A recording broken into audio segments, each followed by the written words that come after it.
Yo, what's the deal? Scrapping the streets. I'm here with the one, the only Blessed Sinnr, man. Blessed Sinnr in the building. When a real nigga talk, better listen, man. We out here in the cliffs, man, in Singing Hills. Yeah. On the block, for the chop it up. Yeah. Bro came to the section, man. That say a lot. Yeah. You know, we in the deep. For the people who don't know, we in Dallas, Texas. You know, this is one of the parts of Dallas that's well known. Yeah. I'm with a well-known person. You know, tell them about yourself. Man, like I said, like bro said, Blessed Sinnr, man. You know, coming straight out of Singing Hills, where we at right now. Next to the monumental Cliff Club, where a lot of y'all was probably conceived out. But man, you know, started this rap thing December 9th, 2015. Started off well, good momentum, and had to go do a little light bid back home. You know, blessed, loving the energy, loving doing it, and just keep on. I done finally found me, so they gonna hear some shit. How the doing, like going to jail and you know music coincide with each other for you? It's crazy, man. Like nowadays, I feel like it kind of come with it, cause it's like it's certain things rappers do, bro. Just and it sound kind of crazy, but it's certain things that happen to rappers and it blow them up. Yeah. You get a deal, you get shot, or you go to jail. But then too, in this hip hop culture, like doing what we do in the hip hop culture, it come with the streets. So with the streets, like going to jail, taking certain losses, having shootout, whatever come with it, that's what you sign up for. So what I was doing at the time, it came with incarceration. But a lot of people have gimmicks though. Like sometimes you know people go to jail off some gimmicks type of shit just so they can say they rap about it. But I feel like you more authentic. Not saying you trying to go to jail. Right. Or something like that. It's not just get it like that, but it's just like stuff that you rap about and you've done. You can kind of feel it. Like some people you can't see that in those type of people. Oh yeah. So with your rap, like what do you all like rap about? Like what do you know converse with yourself over the beat? My story, but then too at the same time, it's a lot of people that don't got a voice. Okay. They got a similar story, but they might not have a voice or might not have the characteristics or the attributes, or they might not just feel comfortable telling their story. So I feel like it's a duty. It's somewhat of a like unsaid duty for me to do it. Like especially when I got locked up, man, free the guy Funk, man, out of Fort Worth. He told me something so solid. He had been gone for I think 20 years now. Dang. Good dude, still smiled every day, still act like life was just gonna keep going.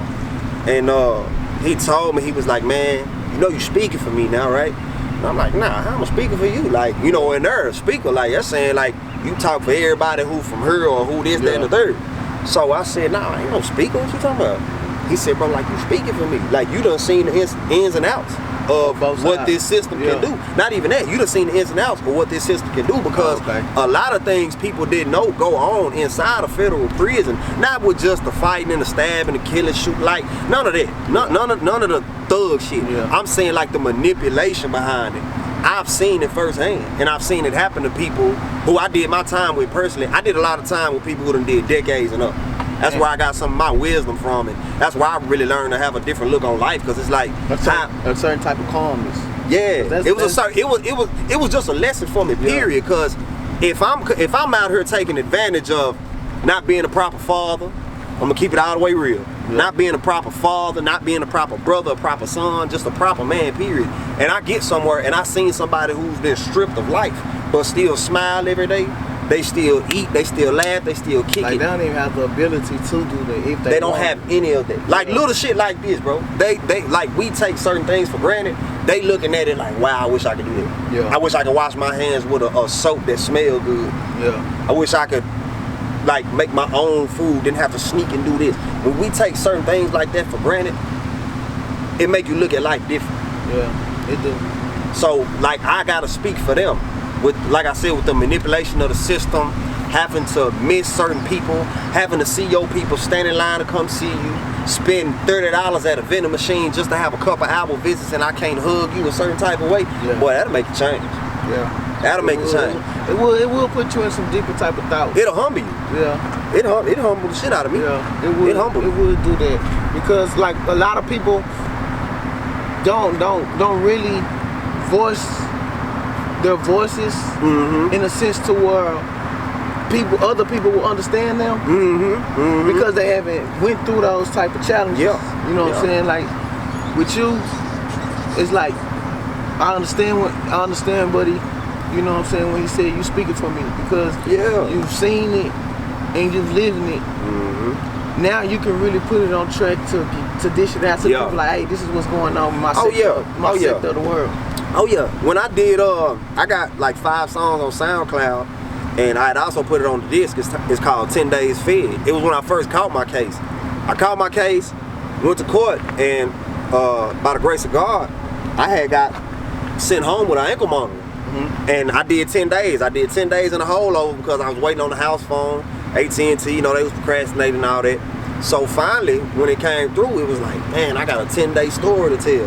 And of course, I came home, people was like, damn, how you come home from the feds in 10 days? That don't seem right. I had to put it out there like, okay, first off, let me bring my paperwork. Let's have a paperwork party for the convicts. Y'all know what a paperwork party is. Let's have a real paperwork party. Let's put it out there. Nigga, I had a whole supervision, kind of like an arraignment. A detention hearing. That's what it's called. A detention hearing.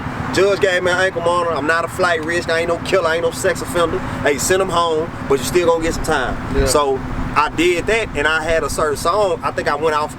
Went off on that. Rest in peace to Nipsey.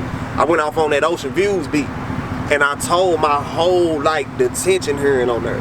And one of my homies was like, bro, like you really made me feel like I was in the courtroom, in the shackles, in that orange suit. Like damn. When you bring life from music, it's like it's no different feeling. You know what I'm saying? Because like whatever moment that person was in or has been in, like they can relate. Like for me personally, I listen to relatable music. I listen to storytelling. I listen to the bars. I listen to you know what I'm saying? People telling me not to do this, do that. You know what I'm saying? With that type of music, it hits different for different type of people. But for the people who really understand it, like it hits super different, bro.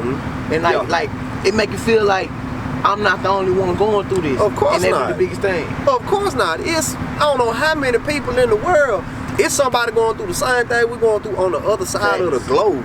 Like we might not speak that same language, our culture is different, our whole dynamic is different, bro. But they going through the same thing. It's like one time, I listened to a lot of Dave East. I seen when he went to the projects in Japan. He was like, man, it's crazy. Like, nigga, they do the same shit we do, bro.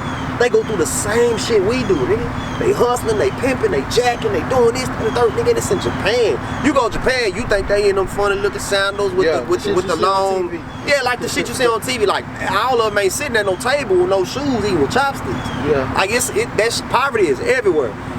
Struggle is everywhere. Like people have the same type of things. It's just it depends on who it come from.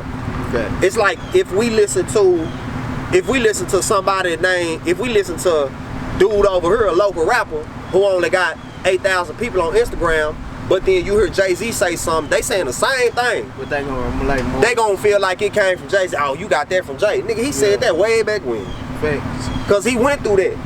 It's all a popularity thing. It definitely is. Like, a lot of it is. How do you feel about like you have a name in the city, but it's not as big as it's supposed to because you know some life changes, some life challenges. You know what I'm saying? As far as like the popularity side of it, how do you feel about that? Like, I'm okay with it. I'm okay with being the underdog, cause that's what I'm speaking for. I'm okay with that. And then too, like I started before I left, and as you know, like my earlier music, it had a lot of up-tempo stuff and a lot of things that people can relate to on that side. You know, the trapping, the wheeling, the dealing, the hustling, the player shit, we got this, we got that. Like some of that was really going on then. But the rewards that were coming with that, I wasn't ready for. I wasn't ready for it. Mentally, spiritually, I wasn't ready for it. Because that type of rap requires a certain type of person. Like you gotta keep that up. Like the view of them hearing that and seeing you gotta have the change, you gotta have the cars, you gotta be in the clubs, you gotta have the women. You know what I'm saying? It's not even that, cause I'm a tattoo guy, as you can see. I'm a tattoo man. I'm not big on jewelry. I'm gonna give me a plain Jane. Don't get me wrong. But at the same time, that's still an upkeep. That's still a maintenance. For sure. It's like you got a dude who got You got a dude who got a brand new CLS, but then you got a dude who got a Texas Edition Silverado. Both of them still got a hell of a maintenance. Yeah. Don't sleep on the Silverado. He got a hit. That oil change gonna hit him in that Benz, but that truck costs too. It's all about your lifestyle, but whatever lifestyle you choose, you have to have an upkeep for it. I wasn't ready for that upkeep. Yeah. I wasn't ready for it, like I say, in all type of departments, all type of aspects. So now I know me. I found myself. I know what I want, and what I have to do it still comes with that maintenance and that upkeep and that lifestyle. Yeah, because the biggest thing I feel like we were talking about earlier was like finding yourself. Like people don't normally find themselves, and when they do find themselves, it's almost like too late in a sense. I wouldn't say too late, but at the time, a lot of stuff can be in shambles with their lives. You know what I'm saying? Like take for instance, for you going to jail, you know, you going to the feds, you going to state jail and all that, and it could have broke you. Yeah. You know what I'm saying? It could have broke you, but instead of days it did. Instead of it, you know what I'm saying, breaking you, you coming out and having a story to tell. Yeah. That makes you more. It makes you more like fulfilling for an artist to listen. Like, hey, I'm going through these same struggles. I'm going through the same stuff. Yeah. I can make it out of my demonized. Oh yeah, time. yeah. You know Yeah, of course. I got letters on it. It was people writing me. I ain't know nothing about them. I didn't know them from nothing, but they wrote me just like, man, I listen to Peace of Mind, bro. I listen to Motivation. I listen to Memoirs of a Real Nigga. And it was like, damn, bro, I remember that. Yeah. I went through that group. That was satisfying for me because it was like, okay, I'm doing what I'm supposed to be doing. Yeah. But it's like, I just be trying to make sure that I don't lose me. Yeah, that's the biggest thing. I try to make sure I don't lose me. And I really didn't find myself, bro. I said it in one of my other songs. It's Tears of Soul. It's on my EP that my people dropped. Shout out to my brother and my sister. They dropped it when I was incarcerated. And in the song I said, I found God inside the cell. My demons brought me straight to him. Yeah. I didn't know me. You know what I'm saying? Until I got in there. And matter of fact, I got with my Muslim brother, Raheem.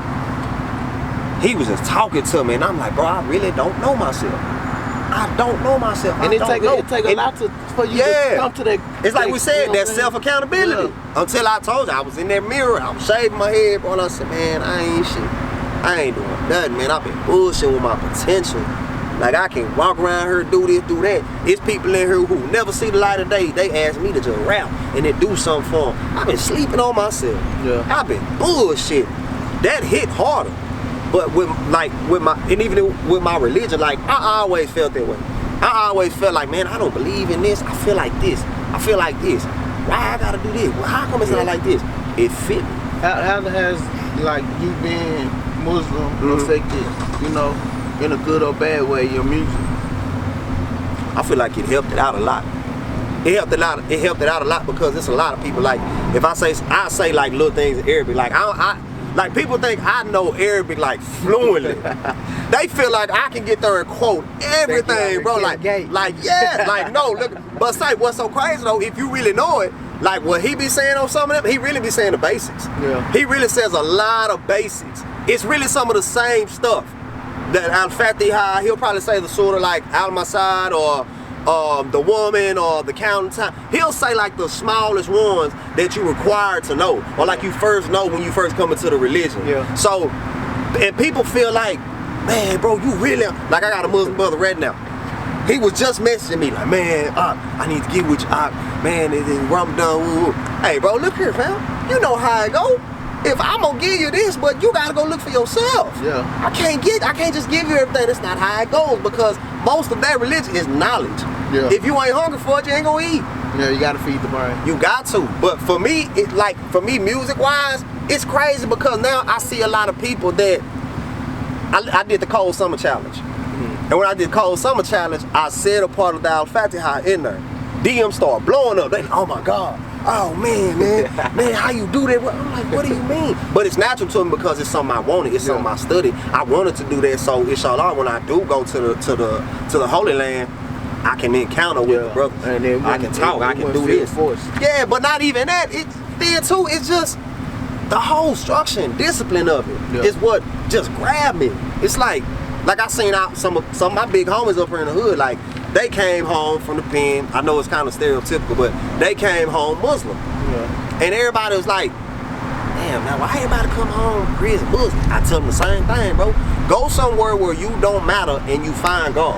Yeah. You gonna cling to it. Straight up, you're gonna cling to it. And if you're serious about it, you're gonna keep it going. I hope I'm one of them people that can, you know, I want to die Muslim, bro, because it not only that, it helps me be an example.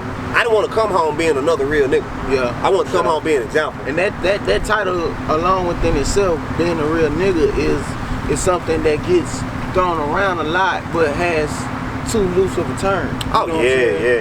Like yeah, because you don't. People want to be a real nigga, but don't even really take care of their kids. They rather take care of their homeboy before they take care of their kids. Before they take care of their miscellaneous stuff, rather they take care of their family. You know what I'm saying? Yeah. And the mind frame behind it is just I don't even think it's just that simple of just taking care of everything, because like some of the stuff we even know to do, you supposed to do it anyway. Yeah.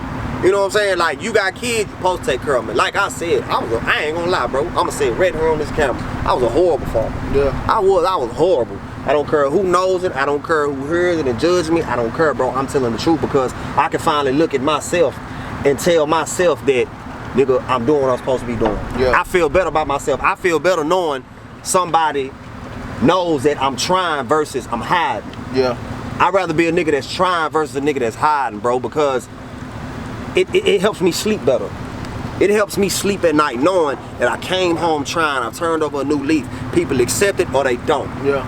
And more than others, they've been accepting it because it's like, you trying. Because a lot of niggas out here just don't try at all. Yeah, for sure. They just feel like, I'll send this money in, I'll do this, I'll pay this, and I'm doing my part. When that's what you're supposed to be doing.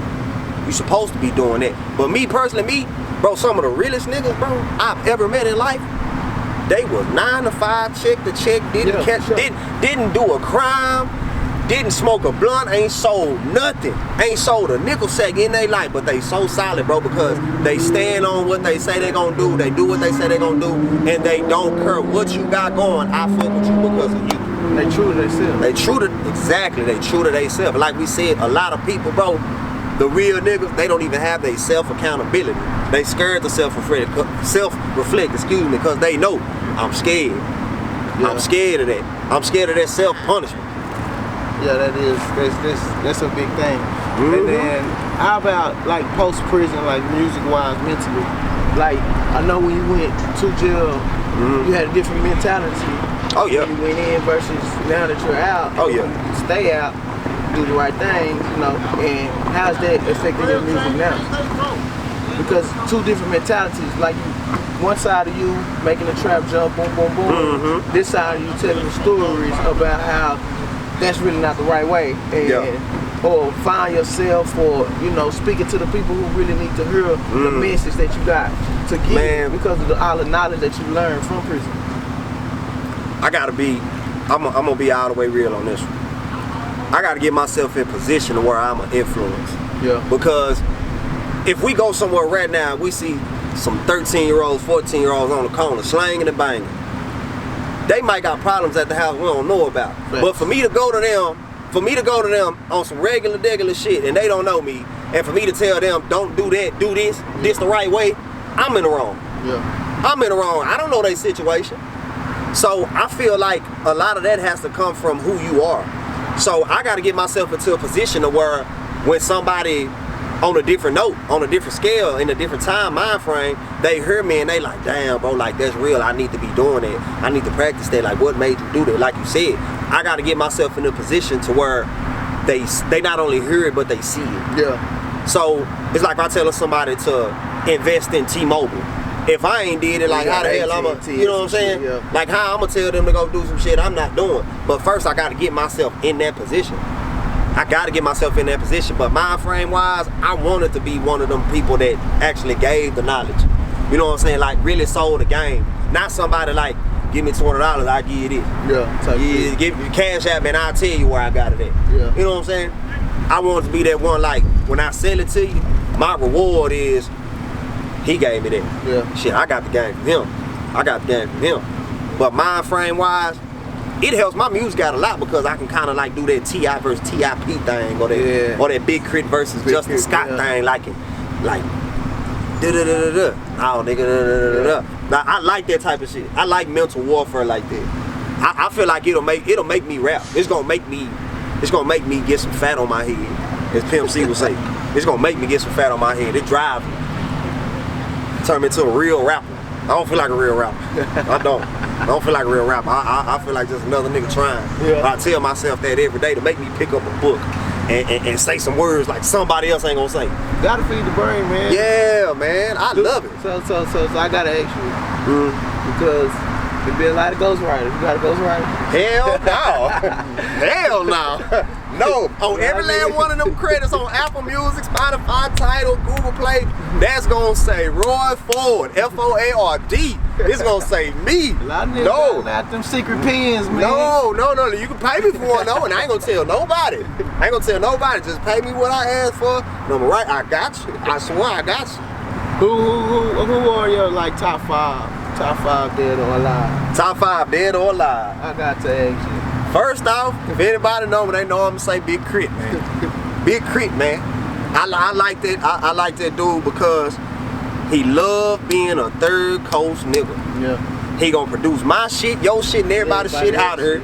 And you ain't gonna never know. He still rap about bang in the trunk, bro. Yeah, for sure. That's some country shit. I love it though because he him.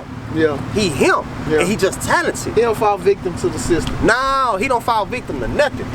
But then what's so crazy, everybody fucks with him because of that. Yeah. They fuck with him tough because of that. Next, I gotta go with Gates. I gotta go with Gates because he's a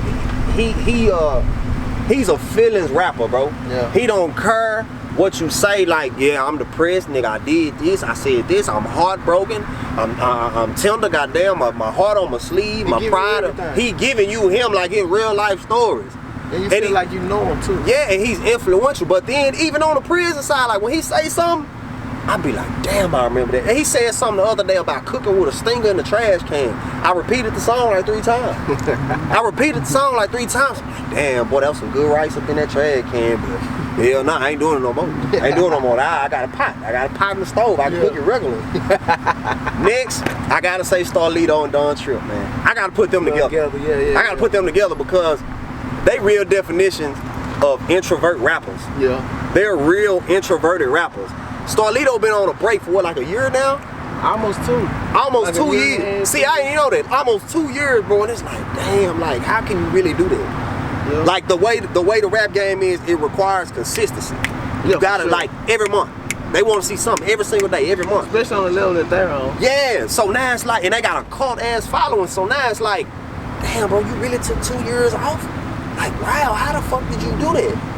But that's really them. They rapping the shit like people actually want to be. Cause nowadays I look up, I be hearing songs. It's crazy, boy. You got so many introverts in every corner, but you still social. Yeah, for sure. That don't work like that. No. That does not work like that. If you ain't one of them ones in the corner and I ain't heard from you in 90 days, yeah, you alright? Yeah, something wrong. But don't tell me you an introvert and you every day. Yeah. Every day. No, that's not how that goes. It's not how that goes. Next, I gotta say Nipsey, man. I gotta say Nipsey. R.I.P. man. I was listening to that nigga when Bullets Ain't Had No Names out. Oh my goodness, man. When he had the 2 platinum, my brother will vouch for me. I was listening to him and I was like, oh my goodness, man. What was that, like 2008? That was like 9. 9? That was 9. That was 9. That was Bullets Ain't Got No 9. Yeah, it was 9. And what he was saying on there was like, he kept saying invest. Yeah, invest everything. Fuck the middleman and this, that. I didn't know what it meant. Yeah. I didn't know what it meant until I did some research and seen what a LLC was, or actually knew what a DBA was. How we knew about invest was real. For sure. That's how we knew about invest. We didn't really know, the statistics. So, them my top 5, but I listen to so many, bro. Jadakiss, oh man, I love bands like Fab. I like a lot of East Coast. I do too, because the East Coast is really what the shit originated from. Yeah, not only that. I feel like they got the baton and yeah. They did their thing. Oh yeah, but then too, if you go to the West, I fuck with Boogie. Boogie hard, man. Yeah. Boogie give you that. Boogie one of them ones, bro, he gonna take you down through there. If you tired of getting your heart broke because you keep going for these Instagram bad bitches, excuse me, you gonna listen to Boogie like, man, if I don't want to follow her no more, I'm gonna block her. I'm gonna block the bitch and go watch 101 Dalmatians with my daughter. That he hard, bro.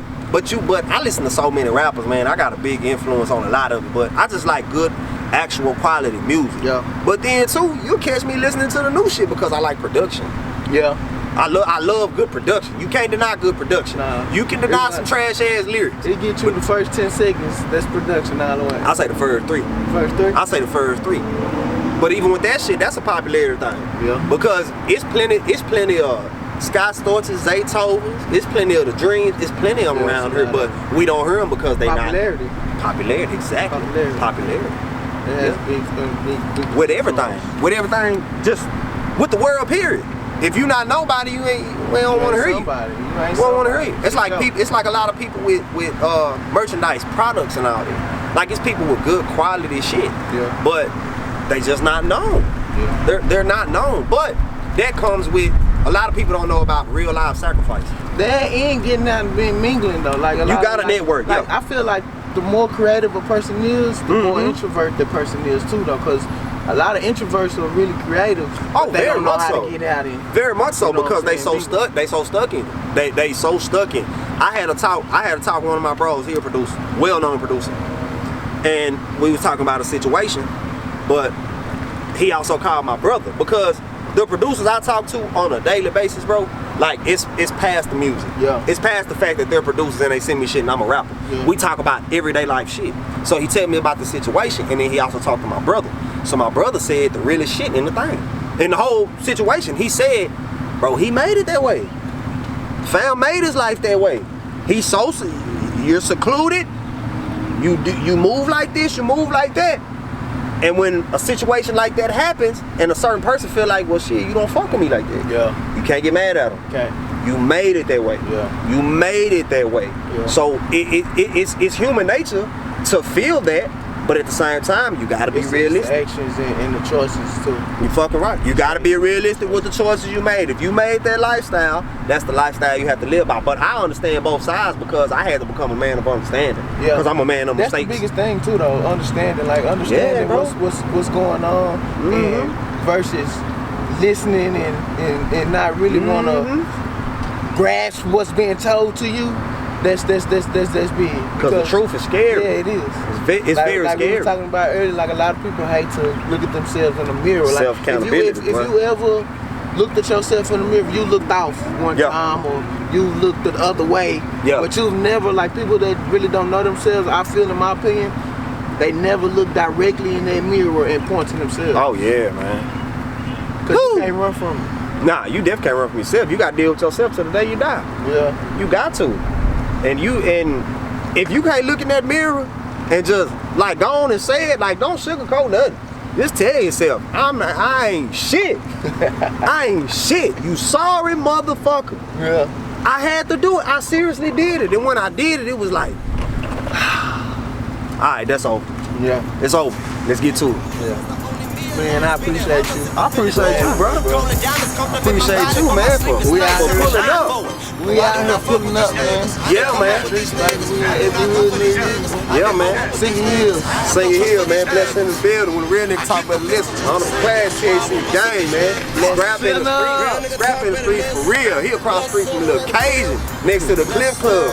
A lot of y'all was made here, bro. I'ma say it again. Y'all just don't know it. Go ask your mama where she was going Wednesday night. It was next door. It was right there next door. She got a chicken tender basket and she met your dad. I swear to God. We out here, man. Scrapping the streets, man. Scrapping the streets. Appreciate it, bro. Motivated by the gangsters, infatuated with designer drugs. I'm fresher than a pack of polo tees, but I still go and get it out the mud. Pray to God probably every day on a daily basis, smoking with my thugs. Staying loaded cause I feel limping. Draws and balls, I fill a nigga up. I'm serving clunkers for my own habits. My bills coming and they gotta have it. Living tragic, so I keep a weapon on me. On my mama, let these niggas have it. Gang banging, sick, claiming shell, ringing, head banging, pain, bringing pain, aching, pain taking, can't take it, feel it taking, so hungry and it's feeling naked.